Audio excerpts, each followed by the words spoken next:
Time to check in again with Shelton Superintendent Wyeth Jessee. Hello, sir. Hey, Jeff. How you doing? Good to talk with you. This week, a couple things here. First, we wrapped up our roundtables across the district at all the schools. We hit up all the schools over the last couple of months, and it was you and I were the mainstays, but then we had the principals, some counselors and teachers and school board members. Folks from the public were there. What are some of the things you took away or can share with folks who missed some of those, that just some of the things that are coming out of the different schools in the district? Yeah, there's been so much change at a number of our schools that I think I was, you and I also were at another event, right? So at SHS's sub, and we were having a luncheon with a number of elderly folks. It was really, really a lovely event, and I love connecting and hearing their stories. And there was one of the caregivers was a graduate in 2017, and she, if you recall, got up at the end and was like, I'm so proud of all these kids, and I love what they have to offer, and it's different, really different than even when I went to school there. And I mean, you know what I mean? Like, some people are like, huh? Like, so 8 years ago, SHS has really transformed it, anywhere from the academy model to completely transformation in how it's run. Like, it's really student led in many ways. Of course, you need adults, and we got a lot of supervision, but the events are really led by student ideas, and also just like the footage. Like, there was a videographer there, a photographer there. They were the ones that put the food together. Like, that's how much that school's transformed. Choice Cedar, we just finished with this week. That is radically different. First of all, Cedar wasn't here in 2017. Sure. Choice has always been a school that has been an alternative ed school to really support students who need something different. But today, they've got more therapeutic supports for kids. It was what Bruni said, he only had 3 suspensions last year or something like that. Mm-hmm. It's just we just don't do that anymore. Kids aren't just leaving. They're coming there and actually getting real skill sets on how to first navigate life, how to get yourself put together, whatever your issues or your story is. We want to help you. And then we worry about academics. And that's why so many kids are successful, not only going there, but then we share the kids across the 3 high schools. We've added a class over for the middle school portion of Choice. I mean, that's just great. Evergreens. How many people showed up at Evergreen? That was our biggest crowd. Yeah, it was. Right? Jeff? A lot of folks real interested in that dual language program and making sure that's a real unique part to the different elementary schools there. Yeah, and I think we started at Bordeaux. Is that correct? Yeah. Yeah, and I think they might have sung the same song the most, where really alignment with what the district's trying to do with literacy. We had Bree West there, who was a 3rd grade teacher, was able to illustrate, like, no, I got all my kids reading. Like, here's what they can do. It's so much different than what it used to be. We really built up the schools because we work on reading, K all the way to 12. But in that case, by the time they get to 3rd grade, that's why, we're number 1 in the state in early literacy growth since COVID. How much of that is a change through the work you've done in the community with the strategic plan versus maybe some institutional changes after COVID on how things are done in the classrooms? Well, there's 2 sides to reading in literacy. One is the technical, which you're alluding to, just about, hey, how much did you change your approach to reading? We did change our approach to reading. We used to do anthologies. That's where you get that big, thick book with all the stories in it, and you turn the pages, and half the stories are making you fall asleep. I don't know about you, Jeff, right? Sure. Like, I don't. Yeah. So, or they're above your grade level. So we switched that out. Every classroom's got 500-600 books that are at different levels and different genres and interests, so that kids, you want to talk about motocross? I don't only have 1 book on it, but I've got 8 books on it. You know what I mean? And at different reading levels. So that is part of the technical, and we don't preach that much to students. We teach and then let them independently read, and then we meet with them and work on their individual skills and set goals. Kids can write about reading and they talk about it. That's what we do. But then the other half is learning how to love to read. And that's the community part where we really informed families that, hey, this is what we're doing, and it's supported at home. So kids go home, have their parents sign off on their reading log. They talk about books. They're supporting them, getting them to the library, even during the summer of the breaks. That is the other part of where you can see, Jeff, you've been in these schools a number of times. Kids are carrying those books along with them as if it was truly like their diary, because it means that much to them. I don't know if you remember this, but I think it was September or October, we were talking about reading and at-home reading, and you and I were spitballing the idea of a family book club. Well, we went and took my son to the bookstore and said, okay, any book in the whole place at or above where you're at now. I don't want any like Dog Man or anything you've read back in elementary school. This has got to be moving up. So we walked around the store and he found this book and liked the cover.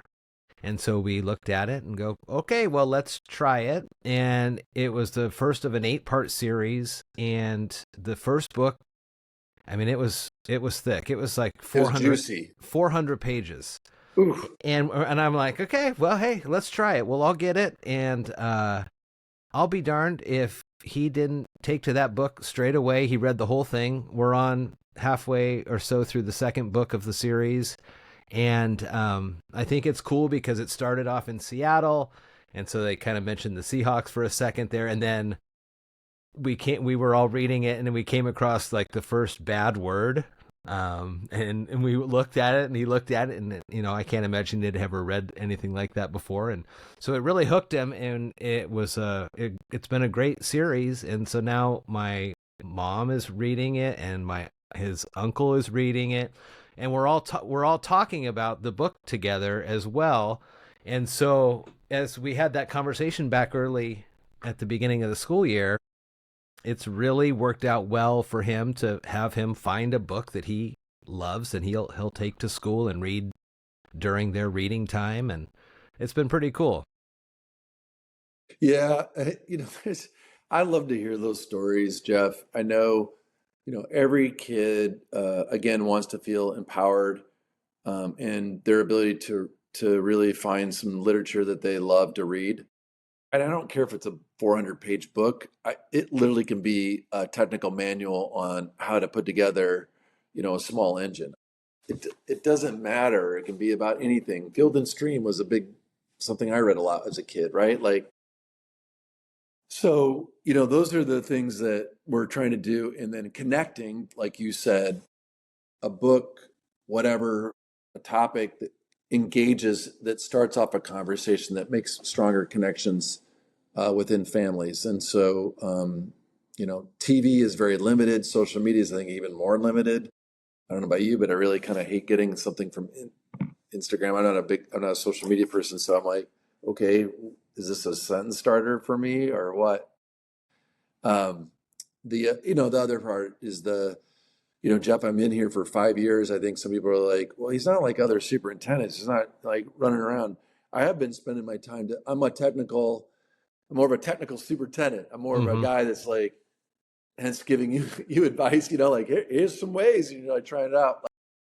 That's the part when I got here is when only 25% of the kids at third grade can read or write at grade level. That's not acceptable. That, at the end of the day, this district, every school district, I wish more public education even had more increased accountability and was funded for that to really move the needle so that every kid can find a book and or whatever magazine or whatever newspaper that really helps get them interested in reading and talks about things with their family and their friends. That's what we're up to. And I'm really happy that we've done a lot of that work. Even 10 percentage points up at for 10th graders in ELA, that's like unheard of. Like they've outpaced the state's average, even given our own poverty level and mobility and number of multilingual youth. Like we're still able to do really good things even at an older grade level, right? You said you're not on social media, probably some days better than others for that reason. However, Sure. I was on there this week. A lot of folks talking about the walkout at the high school, the Mhm. ICE Yep. related protest. Can you, some of the questions that people were posting, or they were posting things like they thought it was teacher led, or they thought it was a school sanctioned event almost. Can you explain what happened there, how that works, what any sort of discipline, if there is any, when it comes to those types of things? Yeah, I've been doing administration for 20 years. Walkouts are not a new thing. I know there's some definite folks that are long retired that did walkouts when they were young. So let's just avail people that walkouts have been going on for many generations. So this is another event. Two, it's not right now that particular walkout was due to a national thing. So high school kids are walking out all across the nation. SHS or Choice Cedar, whatever high school, no teachers generating that thought or doing that work. We don't encourage it. The Shelton School District is not encouraging walkouts. I know there's people that want us to encourage walkouts. And so, for us as again, a nonpartisan organization, there are rights. Kids can walk out. I can't put my arms out and say, stay. That creates a dangerous situation as much as people would love to give them some tough love. Well, we do. You're marked absent and you got to make up the work you're missing. I was there, Jeff. I helped supervise that event with many of the other staff at SHS and OBJ. Staff actually came over and helped out. It wasn't a big crowd. It was peaceful. It wasn't disruptive. And it was very limited. It was at the very end of the school day on Friday. I wish it was pouring out rain, to be honest with you, to help dampen the events. I've had that luck at times for walkouts because I'm trying to keep kids in school, right? And our objective is to keep kids safe. And so when those events happen, we have to think about safety first. I'm not thinking about the politics. I'm thinking about, okay, kids are walking out. Is there going to be a clash in ideologies between students? Is this going to be disruptive? Are they going to try to stay right on the middle of the campus, making a lot of noise? Where are they going to go? Who is supervising them? Are they safely away from the street? Those are things that literally we're always just, what's going on? How are they going to get home? So, in that case, it was really I felt like the last half an hour of the day almost. I think it was 1:50. So, and school gets out at 2:20. So the last half an hour of the day, which, to the students' credit, that minimized their loss of education, kept them safe. And some of those kids got on the bus and got home. No one got hurt. Nothing was out there. So a couple kids peeled out in their cars on the street. And so I know Principal Kipper addressed those kids and had a follow-up conversation with them on Monday. Okay. Yeah. No, I just wondering, I saw a lot of posts and people had big feelings about what was going on across the country. I mean, you're right. It Yeah. was, I did see Yeah. it all over the place in posts of different schools and colleges. Hot topic for sure. Sure. Not diminishing that. And that's, there's different reasons why people walk out for different things. We most certainly are not encouraging it, but when done with their rights, I'm going to try to make it as safe as possible, just like any other event. And probably a little more visual now with phones and cameras and recordings. Sure. And so, I mean, Everything's you're going to, recorded. yeah. Tons of high school. This issue's going all the way across the United States, all up and down here in Washington State. Tons of footage if you want to watch it, I'm sure, out there. Yeah, right. Okay. Well, we will check in next week. Again, the levy is out there for voters. I've been telling folks, I interviewed the auditor, and he was talking about, making sure people get their ballots in. And by this time, it's probably more appropriate to get them in the drop boxes because of the mail and the way things have changed there. So I guess we'll check in next week and kind of see what the numbers are looking like and what you can tell us about that. Yeah, if you haven't got your ballot in yet, find one of the voter boxes that are around the county, because that will guarantee your votes in account, because it has to be postmarked by the 10th. And that the mail here goes to Seattle and then comes back. Yeah. That's kind of crazy, but that's how it runs. Yeah. All right. Well, we'll check in next week and see what things are looking like. Superintendent Wyeth Jessee, thank you so much. Thanks so much, Jeff. Appreciate you.